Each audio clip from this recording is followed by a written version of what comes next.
ओम श्री गणेशाय नमः। ओम नमो भगवते वासुदेवाय। हरे कृष्णा कृष्ण कृष्णा हरे हरे, हरे राम राम राम हरे हरे। तव्हां सभिनी हरि भक्तन के नमस्ते। प्यारा भक्तों, ही कथा पाण गुरु कृपा से हासिल करे रहा आयूं। श्री गणपति सरस्वती जो दरे ध्यान करिया थो मां भागवत महापुराण जो बयान, जैमें व्यासदेव ऐं श्री सुखदेव जी कयो आहे श्री कृष्ण लीला जो गुणगान। सबई चयो जय भागवत महापुराण। प्यारा भक्तों, अज पाण श्रीमद भागवत महापुराण साहिब जे 6 स्कंद जो जायज़ो शुरू करे रहा आयूं। श्रीमद भागवत महापुराण साहिब जो स्कंद 6, जंहिंजो नालो आहे अजामेल ब्राह्मण जो मुक्त थियण ऐं देवताउनि ऐं दैतनि जी कथा। प्यारा भक्तों, 6 स्कंद में पाण वटि 19 अध्याय आहिनि। अध्याय पहिरियों, अजामेल ब्राह्मण जी कथा। राजा परीक्षित श्री सुखदेव जी स्वामी खां पुछियो त हे महाराज, पाण उथंदे वेंदे हलंदे फिरंदे घणा ही जीव जंत्र मारियूं था, घणा ही कूड़ कपट कयूं था, ॿिया बि घणनि ही क़िस्मनि जा पाप करियूं था, त उन्हनि सभिनी पाप खां छुटकारो कीअं थींदो? तॾहिं श्री सुखदेव जी स्वामी उन्हनि खे मिसाल ॾेई ॿुधाइनि था त जहिड़ी रीत दवा खाइण या मलम पटी करण जे बग़ैर दुख या धक दूर नथो थिए, तेरी रीत प्रायश्चित करण खां सवाइ पाप दूर नथो थिए। उन ते श्री सुखदेव जी स्वामी 2 रस्ता प्रायश्चित करण जा ऐं पाप खिम्या कराइण जा राजा परीक्षित खे ॿुधाइनि था। उन खां पोइ राजा परीक्षित खे श्री सुखदेव जी स्वामी हिकु अजामेल ब्राह्मण जी कथा ॿुधाइनि था। अजामेल नाले हिकिड़ो ब्राह्मण हो, जेको हिकु वेश्या सां गमन कंदो हो ऐं वॾो महामूर्ख, पापी, आलसी, कपटी, लालची ऐं चोरी हो।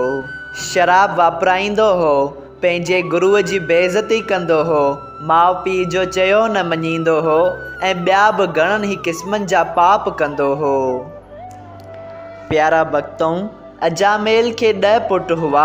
उन्हनि मां जेको सभिनी खां नंढिड़ो पुटु हो, तंहिंजो नालो हिन नारायण रखियो। अजामेल खे पंहिंजे नंढिड़े पुट सां ॾाढी प्रीत हूंदी हुई। हू उथंदे वेंदे हलंदे घुमंदे फिरंदे नारायण नारायण करे उन खे लाॾ पियो कंदो हो। पोइ हिकिड़ो वक़्तु अहिड़ो बि आयो जंहिं वक़्तु हिन जो मरण जो वक़्तु निकट अची पहुतो ऐं यमदूत हिन जे मथां अची पहुता। तॾहिं अजामेल उन्हनि जा ख़ौफ़नाक रूप ॾिसी नारायण नाले पंहिंजे पुट खे रड़ करे पुकारियो। अंत समय नारायण जे नाले वठण जे प्रताप सां विष्णु भॻवान जी आज्ञा सां 4 पार्षद अची उते पहुता। सबई चयो जय श्री कृष्णा। ऐं उहे पार्षद चवण लॻा त हे यमदूतो, तव्हां हितां मोटी वञो, ही हाणे वैकुंठ ॾांहुं वेंदो। तॾहिं यमराज जे दूतनि चयो त तव्हांखे ख़बर न आहे छा, हिन सॼी उमिरि पाप कर्म कया आहिनि। अहिड़ो को बि पाप न आहे जेको हिन ब्राह्मण थी न कयो हुजे। तंहिं करे असां हिन खे यमपुरीअ में वठी वेंदासीं। पोइ इन ॻाल्हि ते बेस हलंदो रहे थो। सबई चयो जय श्री कृष्णा। अध्याय 2, जंहिंमें अजामेल जे सुर्ग वञण जी कथा अचे थी। श्री सुखदेव जी स्वामी राजा परीक्षित खे ॿुधाइनि था त श्री विष्णु भॻवान जा पार्षद चवनि था त जॾहिं धर्म राजा सभु पाप ऐं पुण्य ॼाणण ते बि अहिड़ी बेइंसाफ़ी कंदो त संसार जो कमु जंहिंमें को बि माण्हू पंहिंजे धर्म ऐं अधर्म जो हाल नथो ॼाणे, सो कीअं हलंदो? तव्हां शायदि नारायण नाले जी महिमा न ॿुधी आहे। त ॿुधो, जेको माण्हू ॼाणी वाणी या दगा सां या डप विचां या मश्करी करे परमेश्वर जो नालो वठे थो, तंहिंजा सभु पाप मिसल सोन चोराइण, गऊ ब्राह्मण तपस्वी माउ ऐं पीउ खे मारे विझण ऐं गुरुअ जी स्त्रीअ सां भोग करण या गुरुअ खे बुरी ॻाल्हि ॿुधाइण या शराब पीअण वग़ैरह उहे सभु अंत समय परमेश्वर जे नाले वठण सां छुटी वञनि था। ऐं हिन ब्रह्मण मरण वक़्तु पंहिंजे पुटु नारायण खे नालो वठी रड़ कयो हो। पोइ भले हुन पंहिंजे पुट खे ई पुकारियो हुजे, लेकिन नालो त उन जो बि नारायण आहे। तंहिं करे हिन जा सभु पाप मिटी विया आहिनि ऐं हाणे ही सुर्ग ॾांहुं हलंदो। अहिड़ी रीति जॾहिं अजामेल ब्रह्मण नारायण नाले जी महिमा ऐं महात्म ॿुधो, तॾहिं हुन जा सभु वीचार शुद्ध थी विया ऐं हू परमेश्वर जे चरणनि में ध्यानु लॻाइण लॻो। सभई चओ जय श्री कृष्णा। उन खां पोइ यमराज जा दूत उतां खां हलियो वञनि था ऐं अजामेल खे हिकिड़ो वरे वधीक ज़िंदगी मिले थी, जंहिं में हू सुठा कर्म करे परम पदवीअ खे पाए थो ऐं वैकुंठ में वञी चित्र भुॼी रूप धारे उते रहण लॻो। प्यारा भक्तऊं, श्री सुखदेव जी स्वामी चवनि था त ए राजा, अहिड़ो महापापी अजामेल जंहिं फ़क़ति नारायण नालो वरितो हो, सो बि अहिड़ी ऊच पदवीअ ते पहुतो आहे। जेको माण्हू संसार खां अलॻि थी हरि भॼन करे थो ऐं श्रद्धा भक्तीअ सां ही कथा ॿुधे थो, सो सभिनी पापनि ऐं दुखनि खां छुटी वञे थो। सभई चओ जय श्री कृष्णा। अध्याय 3।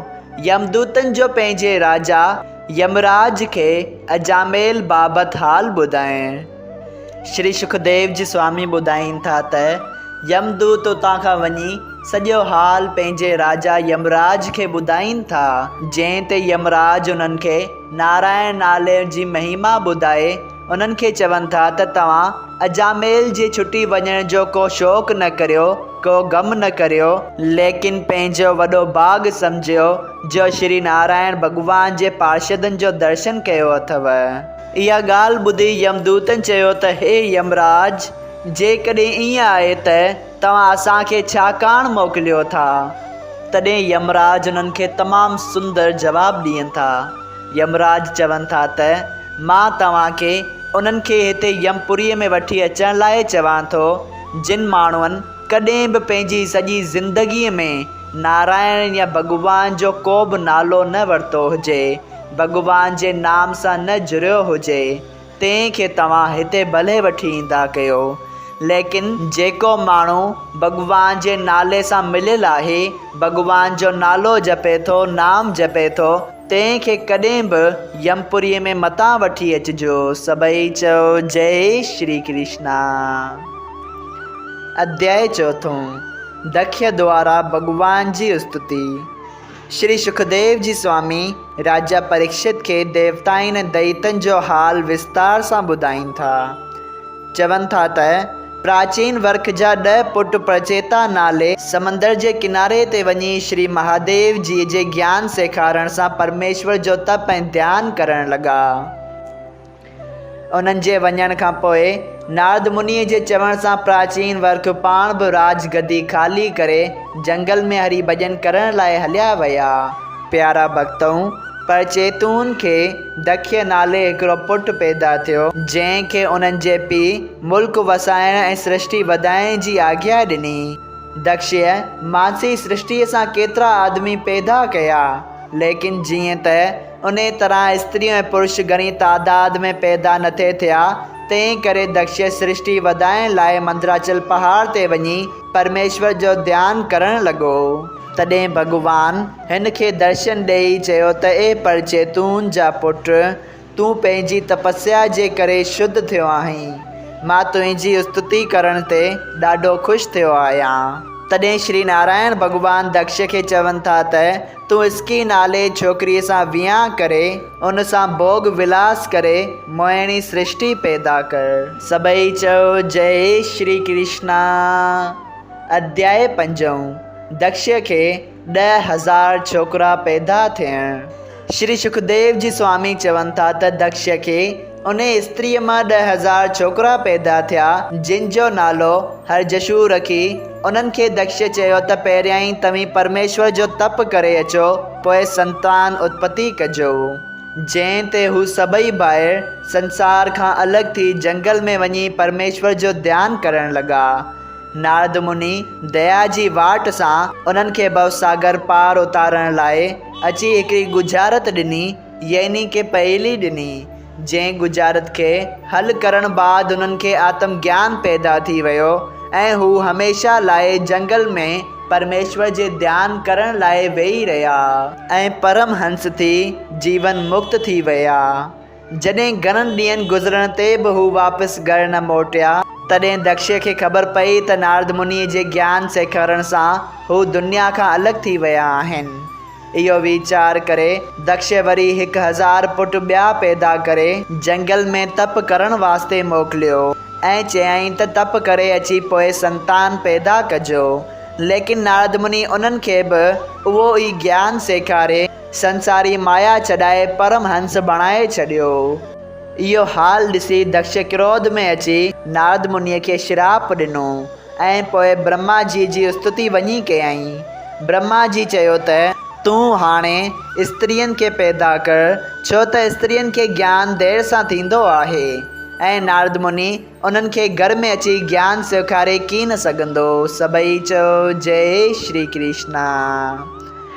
अध्याय 4 दक्ष खे 60 छोकिरियुनि खे पैदा करणु। प्यारा भक्तों, हिन अध्याय में श्री सुखदेव जी स्वामी राजा परीक्षित खे ॿुधाइनि था त दक्ष खे ब्रह्मा जी आज्ञा सां उन इसकी नाले स्त्रीअ मां 60 छोकिरियूं पैदा थियूं ऐं पोइ उन्हनि 60 छोकिरियुनि जे वंश जो विस्तार करे ॿुधाइनि था। सभई चओ जय श्री कृष्णा। ऐं पोइ उन्हनि 60 छोकिरियुनि जे वंश जो हाल ॿुधाईंदे गिरनि, नक्षत्रनि ऐं कुझु ऋषियुनि जी संतान जो हाल ॿुधाइनि था। सभई चओ जय श्री कृष्णा। अध्याय 7 विस्पति गुरुअ जो इंद्र ऐं ॿियनि सभिनी देवताउनि सां रुसणु। श्री सुखदेव जी स्वामी ॿुधाइनि था त हिकु भेरे जी ॻाल्हि आहे त गुरु विस्पति इंद्र सभा में वियो, जिते देवराज इंद्र सभिनी देवताउनि समेत पंहिंजे सिंघासन ते वेठो हो। हूअं त हमेशह इंद्र पंहिंजे गुरुअ खे ॾिसी उथी दंडवत प्रणाम करे उनखे आसन ॾींदो हो, लेकिन हिन दफ़ो दौलत जी वॾाई में अंधो थी मतवालो थी पंहिंजे गुरुअ जो को बि आदर भाव न कयईं ऐं सिंघासन तां बि कीनो थियो, जंहिं ते गुरु विस्पति इंद्र सां क्रोधित थी देव सभा मां हलिया विया। सभई चओ जय श्री कृष्णा। पोइ जॾहिं इंद्र खे ज्ञान थियो, तॾहिं इंद्र चयो त ही मूं कहिड़ी वॾी ग़लती करे छॾी, पंहिंजे गुरुअ खे ई रुसाए छॾियमि ऐं वञी पंहिंजे गुरुअ खे मञाइण लाइ निकितो। लेकिन गुरु विस्पति जॾहिं पंहिंजे ध्यान में ॾिठो त इंद्र हिते अचे पियो, तॾहिं क्रोध सबबा उतां खां पहिरियां ई हलियो वियो ऐं इंद्र मायूस ऐं उदास थी वापसि पंहिंजी राजधानीअ ॾांहुं मोटी आयो। जॾहिं दैत्यनि ऐं राक्षसनि खे गुरु विस्पतिअ जे रुसी वञण जो हाल मालूम थियो, तॾहिं हुननि देवलोक ते चढ़ाई कई ऐं सभु देवताऊं दैत्यनि खां हाराइण लॻा। तॾहिं ब्रह्मा जी आज्ञा सां देवराज इंद्र विश्वरूप खे, जेको तोष्टा ब्राह्मण जो पुटु हो, तंहिंखे गुरु बणाए अहिड़ी तजवीज़ कई जो देवताउनि जी विजय ऐं दैत्यनि जी हार थी। सभई चओ जय श्री कृष्णा। अध्याय 8 नारायण कूच जी महिमा। राजा परीक्षित पुछियो त हे महाराज, विश्वरूप अहिड़ी कहिड़ी तजवीज़ कई जो अचानक सां देवताउनि जो पलड़ो भारी थी पियो ऐं हू जीते विया। तॾहिं श्री सुखदेव जी स्वामी चयो त हे राजा, विश्वरूप इंद्र खे नारायण कूच सेखारियो, जंहिंजे प्रताप सां देवताउनि फतेह हासिल कई। ऐं पोइ श्री सुखदेव जी स्वामी राजा परीक्षित खे नारायण कूच जी महिमा वर्णन करे ॿुधाइनि था। सभई चओ जय श्री कृष्णा। श्रीमद् भागवत महापुराण साहिब जे 6 स्कंद जे जाइज़े जो 9 अध्याय संपूर्ण थियो। अगरि तव्हां सभिनी हरि भक्तनि खे हिन कथा मां लाभ हासिल थियो हुजे त कृपया हिन कथा खे ॿियनि हरि भक्तनि सां शेयर कजो त उन्हनि जो बि भलो थिए ऐं तव्हांजो बि भलो थिए। सभई चओ जय सिया राम। राधे राधे।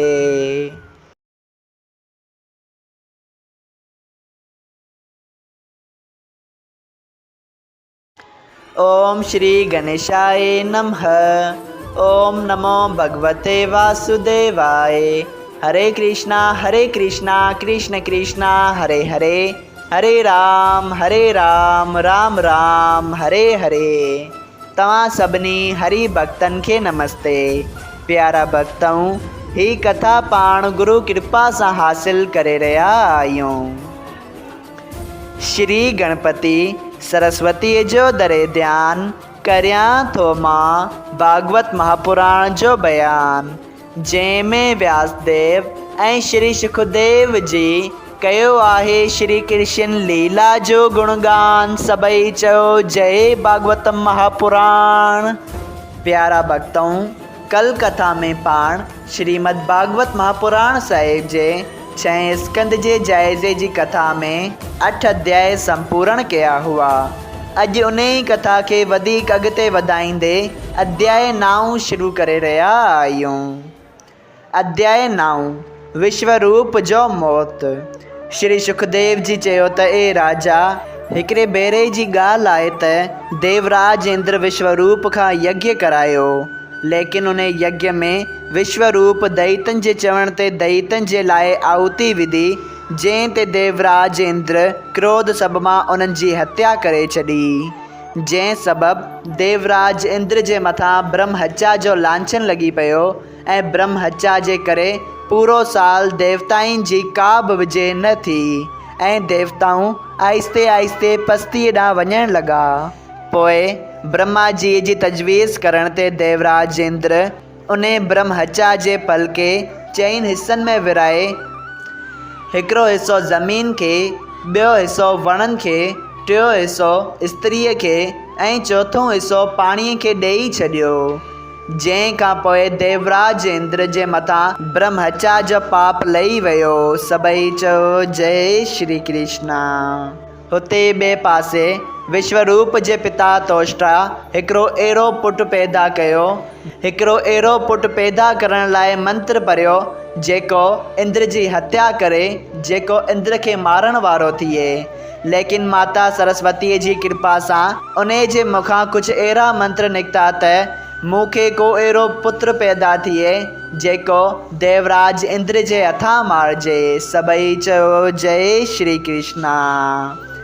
उन मंत्र जे प्रताप सां तोष्टा खे हिकिड़ो वॾो पहलवान, जेको वॾो पहाड़ वांगुरु डिघो, कारे रंग जो गदा ऐं खड़ग हथ में जले पैदा थियो, जंहिंजो नालो उन भरतरासुर रखियो।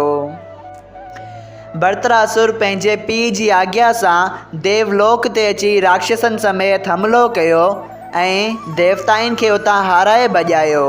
देवराज इंद्र स्वयं बि उन सां मुक़ाबिलो करे न पहुतो ऐं उतां खां पंहिंजी जान जी रक्षा करे भॼी वियो ऐं वञी श्री नारायण भॻवान जी स्तुति करे चयाऊं त हे दीनानाथ, भरतरासुर खे मारण लाइ का तजवीज़ करियो, न त हू देवताउनि, माण्हुनि ऐं ॿियनि सभिनी जीवन खे मारे विझंदो।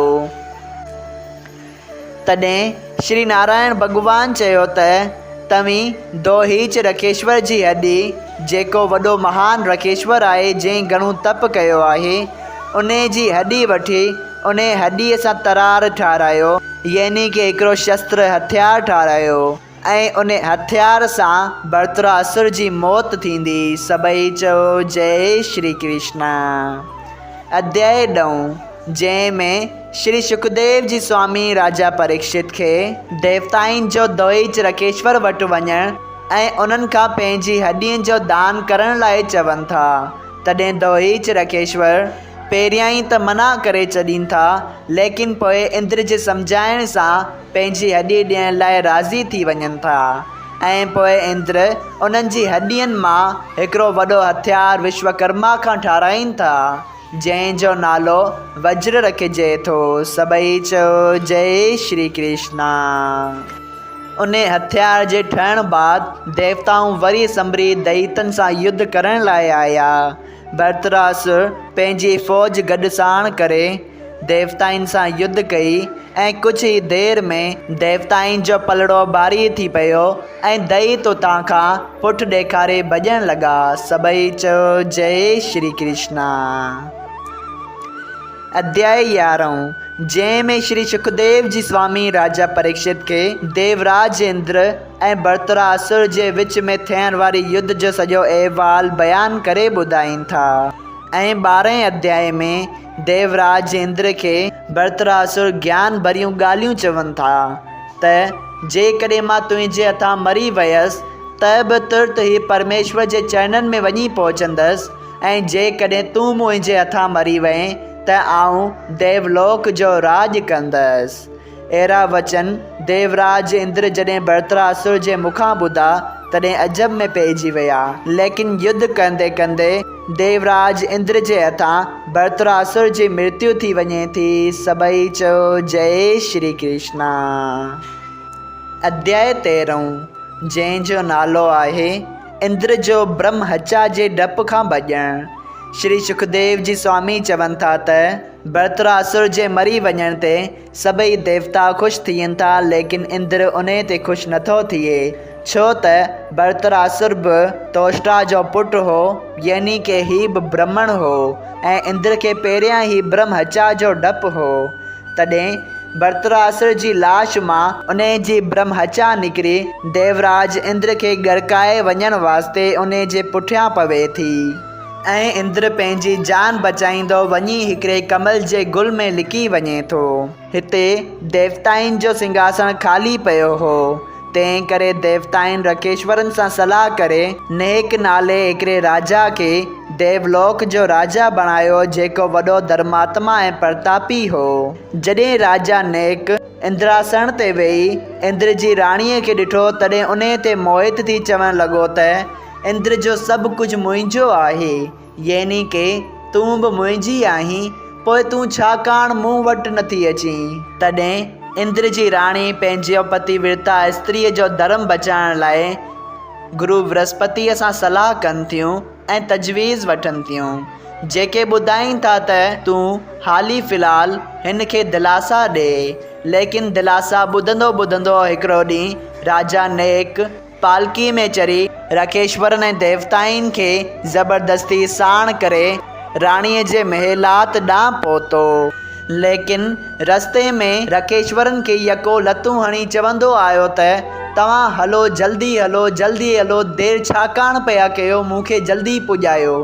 रकेश्वर जिन कॾहिं बि को बि बोझो न खयो हो, तिन खे क्रोध अची वियो ऐं उन्हनि हिन खे श्राप ॾिनो त हिन वक़्तु ई तूं नांग थी पओ, ऐं हू नांग थी ज़मीन ते किरी पियो, जंहिं करे देवराज इंद्र जी राणीअ जो पतिव्रता स्त्रीअ जो धर्म बची वियो।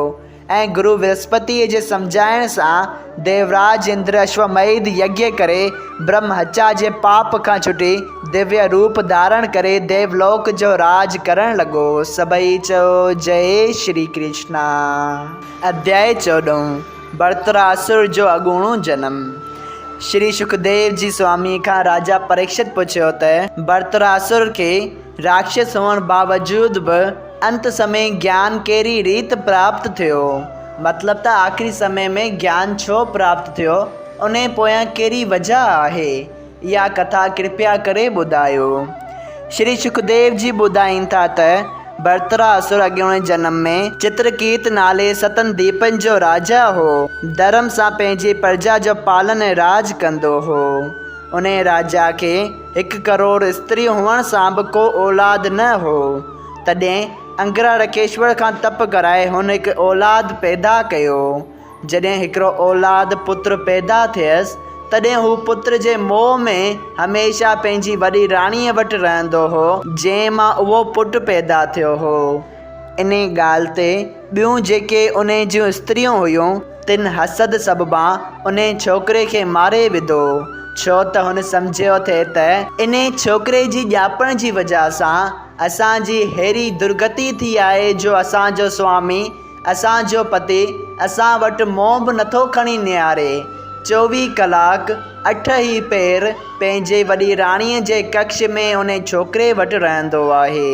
प्यारा भक्तऊं, उन छोकिरे जी मृत्यु थियण ते चित्रकीत खे ॾाढो दुख थिए थो ऐं श्री सुखदेव जी स्वामी पाण चवनि था त मूंखां उन्हनि जे दुख जो को बि हाल बयानु नथो थी सघे। अध्याय 15 प्यारा भक्तऊं, हिन अध्याय में श्री सुखदेव जी स्वामी राजा परीक्षित के ॿुधाइनि था त चित्रकीत के समझाइण वास्ते नारद अंगरा ऐं ॿिया घणा ही रखेश्वर अचनि था, लेकिन उन्हनि सभिनी जे ज्ञान उपदेश करण ते बि चित्रकीत के ज्ञान पैदा नथो थिए ऐं हू पंहिंजे पुट जे शोक में गमगीन रहे थो। अध्याय 16 राजा चित्रकेत जो वैराग वठणु। श्री सुखदेव जी चयो त जॾहिं चित्रकेत पंहिंजी वॾी राणीअ समेत उन छोकिरे जी मृत्यु थी वञण ते अहिड़ो त व्याकुल ऐं दुखी थियो जो रखेश्वरनि जे सम्झाइण ते बि उन जी सोच न मिटी, मतिलब त उन जो दुख न मिटियो। पोइ जॾहिं नारद मुनि अंगरा खे चयाईं त हे महाराज, मूंखे सिर्फ़ु हिकु दफ़ो कंहिं बि तरह सां उन छोकिरे खे जीआरियो त मूंखे धीरज थिए। इहा ॻाल्हि ॿुधी नारद मुनि उते पंहिंजे जोग अभ्यास जे बल सां उन छोकिरे जी जीव आत्मा खे घुराए आकाश में बीहारे राजा ऐं राणीअ जे साम्हूं उनखे चयो त तूं हिन काया में अची पंहिंजे माउ पीउ जी सोच छॾा, मतिलब त उन्हनि जो दुख दूर कर ऐं उन्हनि खे सुख ॾे ऐं वञी सतनि दीपनि जो राज माण। लेकिन उन जीव आत्मा चित्रकेत खे गारियूं ॾेई चयो त ही केरु आहे? आउं त हिनखे सुञाणा ई नथो।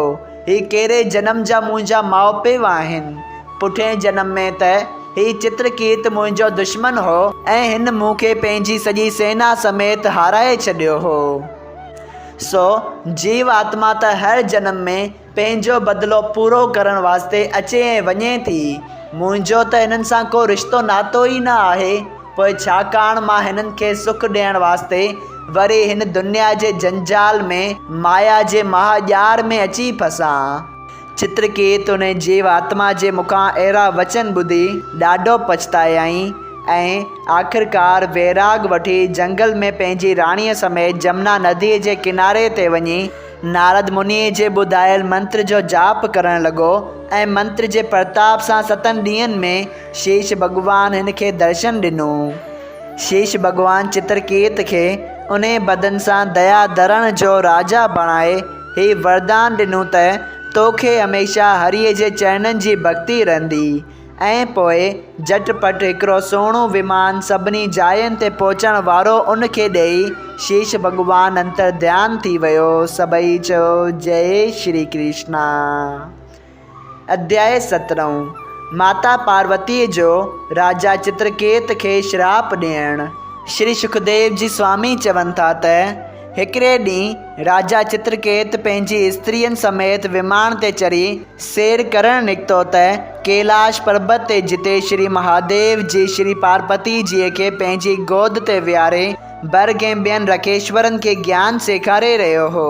उते वञी उन्हनि ॿिन्ही खे नमस्कार करे चित्रकेत खिली चवणु लॻो त ॾिसो, हिन जगत गुरु थियण ते बि इहो शर्म छॾे ॾिनो आहे जो विषय आदमियुनि वांगुरु स्त्रीअ खे सभा में ॼंगा ते विहारे वेठा आहिनि। इहा ॻाल्हि ॿुधी महादेव जी त कुझु बि न चयो, लेकिन माता पार्वती हिन खे खिलंदो ॾिसी क्रोध करे उनखे चयो त असां जहिड़नि बेशर्मनि खे सम्झाइण वारो ही कहिड़ो विद्याधर पैदा थियो आहे जंहिंखे ब्रह्मा जी, संत कुमार जी ऐं सुखदेव जी बि उपदेश नथा करे सघनि। तंहिंखे ही नारद जी जे मंत्र ॿुधण सां ज्ञान ॿुधाए थो। अहिड़ा मूर्ख नारायण जी जी शेवा में न रहणु घुरिजनि। सभई चयो जय श्री कृष्णा। ऐं पोइ श्राप ॾियनि थियूं त हाणे तूं दैत जूण में जनम वठी उन जो फल भोग।